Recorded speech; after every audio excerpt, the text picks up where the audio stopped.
On July 22, 1978, in the foothills of the Himalayan mountains, Swami Yogisharananda Saraswati and I rode a bicycle rickshaw throughout the bustling streets of Hoshiarpur in hopes of finding the Bhrigu Samhita, reported to be the oldest astrological treatise in India and said to contain intimate details about the lives of those who are destined to receive a reading from its ancient leaves. We were met on the way by Pandit Bhagat Ram Kamal, who later would become established as a spiritual master in the lineage of Baba Fakir Chand, the famous unknowing sage. As we were navigating past the various shops along the way, Swami explained to me the mythological legend behind the book's origination. Millenniums ago, during an untraceable time in India's history, the renowned sage Bhrigu reigned as the world's greatest astrologer. His mastery of astrology was so profound that he was able to dictate certain parts of the Akashic records from the astral worlds onto special scrolls into the sacred language of Sanskrit, often called by Indian mystics the language of the gods. This primordial translation was said to contain the record of every human being who ever lived on earth. During each age, the work has been transferred onto new leaves in order to preserve it for future generations. The present manuscript is said to be an exact copy of the original and is itself 400 to 500 years old. According to Hindu mythology, Bhrigu was the son of the sage Varun. It is said that once Bhrigu visited Lord Vishnu when the latter was sleeping with his consort Lakshmi. As Bhrigu was not accorded a proper welcome by Vishnu, the former felt annoyed and he hit Lord Vishnu. This act of Bhrigu was intolerable to the wife of Lord Vishnu. She became angry with Bhrigu and cursed him. "You and your entire Brahmin generation shall ever live a life of poverty, and Lakshmi shall remain very far away from such Brahmins." Bhrigu repented for his deed and pleaded for mercy to goddess Lakshmi. Ultimately, the goddess took mercy upon Bhrigu and told him to write the book Bhrigu Samhita, an astrological book, to earn his own livelihood and a livelihood for his generation, since it was not possible for her to withdraw the curse. Where and when this book was written by Bhrigu has not yet been precisely ascertained. The original Bhrigu Samhita has not yet been traced. It appears some parts of it are owned by Brahmin families in Benares, Pune, and Meerut.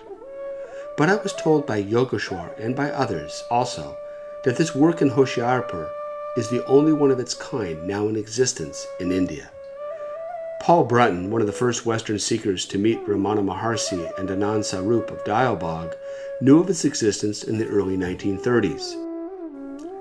In his famous book, A Search in Secret India, Brunton repeats a revealing conversation he had with an accomplished astrologer about the works of Bhrigu. "Do you know if there is any English translation of the book?"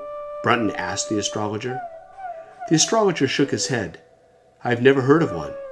Few even are the Hindus who know of its existence. Hitherto it has been kept secret." Not being much interested in astrology, and doubtful of its exactitude as a science, I admit that I took the legend with good doses of skepticism.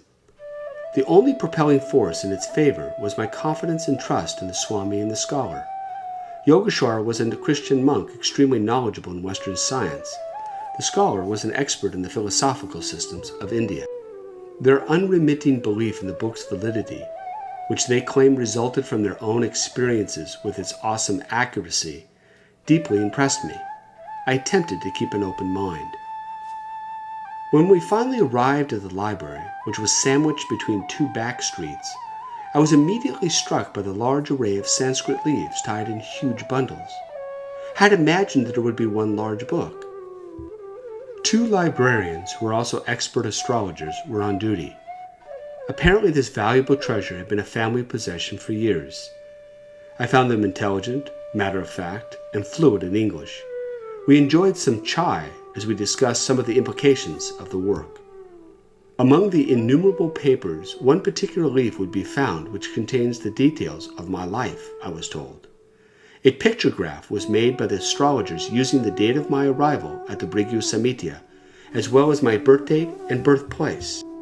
I got the impression that the most vital event was my arrival at the library. This event set all other facts into motion. Using the pictograph based upon my life, the astrologers were able to rifle through huge stacks looking for a leaf which had the same chart drawing. This precise matchup, supposedly written by the sage Bhrigu thousands of years ago, gives in Sanskrit a description of me or any other person who had arrived and whose pictograph has been computed. Everyone got involved. Several bundles were taken down from the shelf at random and untied. The two astrologers, the Swami and the scholar, got busy looking for the corresponding chart. I began to feel it was a fruitless task. However, after 15 or 20 minutes, it was found. This, I was told later, was unusually quick. It added to everyone's sense of anticipation. The two librarians and Swami Yogeshwar examined it closely, and all agreed it was an exact replica. This parched Sanskrit scroll would have the information on my life. Examining the leaf carefully, I could not help feeling an odd sense of providence. While the astrologers read through it, Swami Yogeshwar and the scholar translated its message into English. It was obvious, at least to those of us present, that this seemed to be the real deal. The first line said, and I quote, "A young man has come from a far-off land across the sea. His name is David Lane, and he has come with a Pandit and a Swami." I stopped the reading in mid-sentence and asked for an explanation as to how my name could be mentioned. Swami Yogeshwar showed me the leaf on which my name was written in Sanskrit and pointed out that the pronunciation was almost exactly the same. The scholar, although familiar with the Bhrigu Samhita, was also most impressed with its exactitude. But the astrologers accepted it as a common occurrence and read on. "This young man is here to study Dharma, or religion, and meet with holy men and saints." Certain things of a personal nature were related which I found very touching. Details of my present life were given, and there followed a description of my past lives. Swami Yogeshwar wrote down the Sanskrit and partially translated it for me on a scrap of paper. But to my surprise, I was told I could keep the original leaf if I wished. It was then I heard this amazing statement about the book from the astrologer's lips. The Bhrigu Samhita replenishes itself, and with sometimes very old leaf and sometimes less aged. We do nothing. There is no need to. The astral records manifest physically at the appropriate time and place. The Swami acted as if there had been a revelation. Indeed, his own words to me were, "God has spoken to us today, dear friend, through the agency of the Bhrigu Samhita." I gave my copy of the leaf to Swami Yogeshwar for safekeeping as I was taking a bus trip to the Sikh Golden Temple in Amritsar, a number of miles away, and I didn't want to damage it. My hope was to do some testing on it when I went back to Berkeley. But alas, my trip to India was cut short due to getting severely sick, and I couldn't make it back to the Punjab to retrieve the life reading. Interestingly, I was told several years later that Swami had died, and that the leaf was lost among his possessions. In 1981, I went back to the Bhrigu Samhita with Professor Bhagat Ram Kamal. But alas, this time the astrologers could find no records concerning me or the scholar. I have never gone back.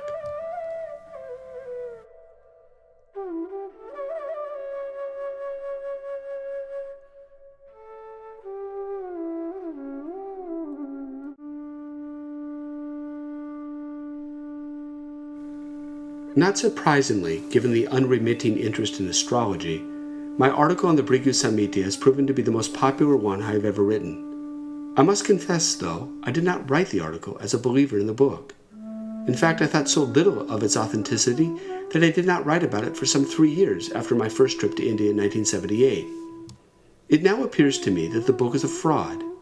I say this precisely because the work almost invariably mentions how a previous sin, committed in a previous life, can be corrected if someone donates a specific sum of money to the astrologers. Moreover, the astrologers have never tested their records scientifically. My hunch now is that something a bit more earthly is happening in Hoshiarpur. The astrologers, I assume, are writing their own horoscopes, with the guidance perhaps of the Bhrigu records, to chart out the lives of those who come to them. I realize that I do not have proof that the book is a fraud. It is just that in light of Occam's razor and Hume's maxim, and my own seasoned understanding of Indian astrology, I suspect that economics, and not the Akashic records on the astral plane, are the driving imperative behind the astrologers' curious leaves. However, other thinkers do not share my skepticism. Perhaps the most prominent champion of astrology is the Nobel Prize winner, Kary Mullis.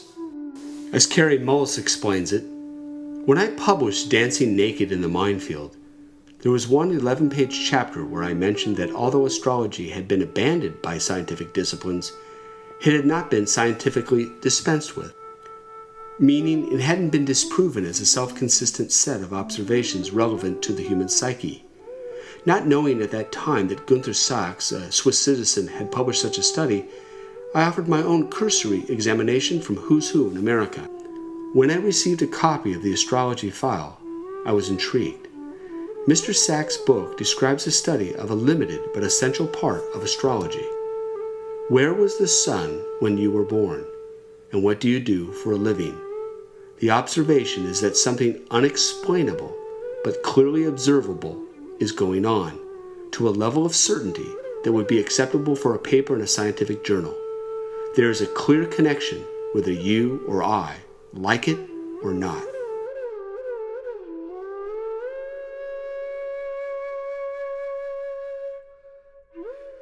That really interests you? Well, I had a very interesting experience in 1978. I was invited by a scholar to go to a very ancient text.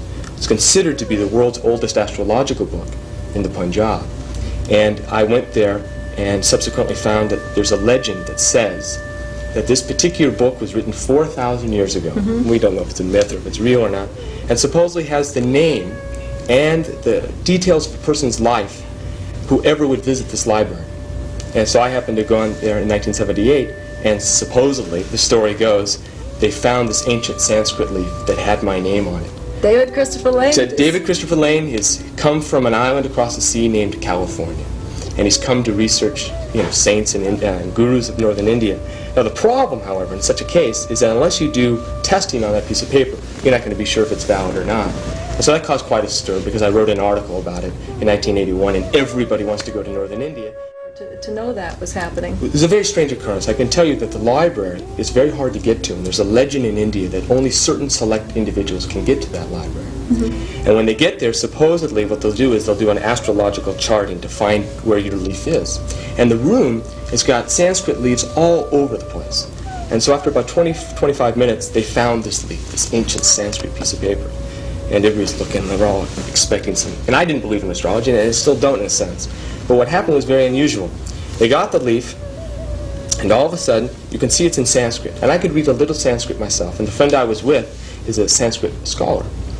And it said my name, said where I came from, said why I was there, and they said, you can keep the leaf if you want. So I kept the leaf, I gave it to my friend, the Swami Yogeshwar, and I said, you make a translation of it, I'll be back in 3 weeks. Subsequently, however, I got amoebic dysentery and had to leave India early. Well, Swami Yogeshwar died, and that leaf has now disappeared. No. So we don't know what to do with it, so it's a very strange. David.